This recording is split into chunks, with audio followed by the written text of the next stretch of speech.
बिल्कुल बेटा बढ़िया तरीके से पढ़ाई कर रहे हैं और कोई इफ एंड बट अब नहीं चलेगा बेटा, क्योंकि अब आपके एग्जाम्स बहुत पास आ गए हैं और अब आपको हर एक चीज बहुत सिंसियरली पढ़नी है, कवर करनी है।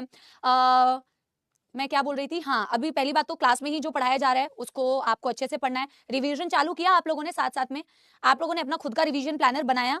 हाँ, क्योंकि खुद का ही रिवीजन प्लानर बनाना है और खुद का रिवीजन प्लानर बना के रिवीजन भी स्टार्ट करना है बेटा। साइमल्टेनियसली बिल्कुल रिवीजन आप स्टार्ट कीजिए, आप 11th के चैप्टर्स को रिवाइज करना चालू कीजिए और बिल्कुल प्रॉपरली ऐसे लिखना है आपने कि मेरे को ये मेरे बॉटनी के ये चैप्टर्स है, जूलॉजी के चैप्टर्स है, केमिस्ट्री के और फिजिक्स के, और क्लास 11th में मैं कौन कौन से चैप्टर्स को रिवाइज करता जा रहा हूँ, ताकि आपको लास्ट तक ना, और जरूरी नहीं है कि तुम्हें बेटा स्ट्रक्चरल ऑर्गेनाइजेशन एंड एनिमल से ही चालू करना है, मैं फ्रॉग को ही वापस से रिवाइज करूंगी, ऐसा कोई जरूरी नहीं है बेटा कि आपको, क्योंकि होता ही है कि आप शुरुआत तो उस चैप्टर से कर लेते हो कि मैं स्ट्रक्चरल ऑर्गेनाइजेशन एंड एनिमल से शुरुआत कर लेता हूँ, लेकिन ना उसी चैप्टर को 10 बार रिवाइज कर रहे होते हो, ठीक है ना।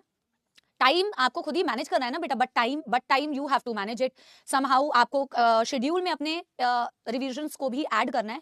फरवरी तक आपके सिलेबस खत्म हो जाता है आपका, मार्च एंड अप्रैल पूरा आपको ऑलमोस्ट रिवीजन के लिए मिलता है, बट मैं इसीलिए अभी से बोल रही हूँ, अभी से इसलिए बोल रही हूँ क्योंकि अभी से थोड़ा थोड़ा थोड़ा थोड़ा भी अगर रिवाइज करोगे तो टाइम तुम्हारा सेव होगा। और बेटा मैं बार बार ये बात कहती हूँ, आपको इधर उधर कुछ भी भटकने की जरूरत नहीं है, आपको चीजों को मल्टीपल टाइम रिवाइज करने की जरूरत है, ज्यादा टेस्ट देने की जरूरत है, ठीक है ना। तो ये नहीं है कि मेरे पास मार्च और अप्रैल बचा हुआ है तो मैं कुछ और चीजें कर लेता हूँ, कुछ और करने की जरूरत नहीं है बेटा। जो भी आपको बैच के अंदर मिल रहा है, जो भी आप टेस्ट दे रहे हो, हाँ टेस्ट ज्यादा से ज्यादा दे दो, उतने से ही उतना आपके लिए मोर देन सफिशियंट है।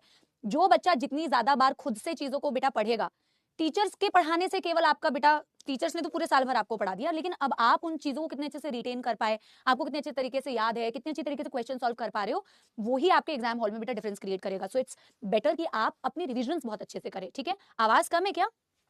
आवाज कम है, आवाज एक बार चेक कर लेना, ठीक है। और नहीं बिल्कुल आप ऐसे बेटा जबरदस्ती स्ट्रेस मत लो, you have sufficient time to revise things. Planner बनाइए और उसको फॉलो कीजिए, आप कॉन्फिडेंट फील करोगे, जैसे जैसे आप रिवीजन करते जाओगे ना आप कॉन्फिडेंट फील करोगे, ठीक है। चलिए हम सबसे पहले रिवीजन करते हैं।